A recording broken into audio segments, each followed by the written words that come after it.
The awareness is still there. The anxiety has not come back. Saying yes to it was I wanted to confront my fear of death, that my dad died when I was 5. He went to sleep and he never woke up, and nobody knows why. When I got onto the C bus after this experience, that same thought came like, ooh, what if there's a rare C bus accident in Vancouver and I die? And I just thought, well, it's not exactly plan A, but okay. And then I started giggling because I've never been that calm about it before. And I'm usually trying to like meditate or breathe through it or dismiss it or something. And this time I just kind of went, and I'm clutching, I'm 6'4" for those of you who haven't met me. I'm clutching my blue pillow around all these people who came back from skiing, and I'm giggling to myself on the sea bus because I just realized that something has changed. I can say even since then, even though the thoughts are still there, the awareness is still there, the anxiety has not come back. It's now more of, am I living each day and each moment to the best that I can? Am I loving my kids as best that I can? Am I living without regrets? Am I doing those things to make the world a better place? Am I more connected with myself? That's what drives me now rather than the anxiety. The Yeah. emotions are completely different, even though the thoughts are the same. And Yeah. it's really hard to explain, isn't it? Like, it's just It, profound. it, It's creating an alertness in me and a clarity in me that I think has been there, but it's been muddied. You know, like the brain has sort of filtered a lot of these things out through habit or trauma or anything like that. And now it's like it's firing new synapses. It's like it's creating a yes. new highway. And I don't have to go repair the old highway or build a new highway. It's like it's all done already. And now I just have to travel down it. And it's like I'm exploring down a new path, but the weeds have already been cleared out, where before I'm kind of hacking my way through it.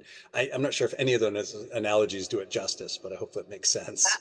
One of the things that has occurred is my focus more on living and being present in the moment and really desiring to make an impact while I can. And I've always had that desire, but it's become so deep rooted that even the focus of what I do in my speaking and coaching is really even becoming more picky on working with other people who align with the same values that I align with. And if the values aren't completely aligned, is there a chance for me, not that I have all the answers, but is there a chance for me to have a dialogue? Is there a chance for me to learn and to grow, but also the ability maybe to influence and have somebody else go, oh, I hadn't thought of it that way before, right? Look at the shift that you had. Super beautiful. Yeah. Oh my gosh. And I think I've been to therapy, I've been to counseling, and all that's been helpful. Like it's, I mean, some counselors are better than others, but I've had some very good counselors. Cool thing that I think has been a support system since then. I haven't seen any counselors, but I've remembered the things we've talked about, and I've been able to really have kind of a turbocharged application to those things and be really mindful of, no, these are new pathways now. I have a new power now. The slate is wiped clean, and that I can actually utilize these things, sort of extra superpower with it. It feels like it's sort of, gosh, I wish one word I can think of is clarity. Like I'm trying to picture the word, and all I see is just like a foggy day becoming clear.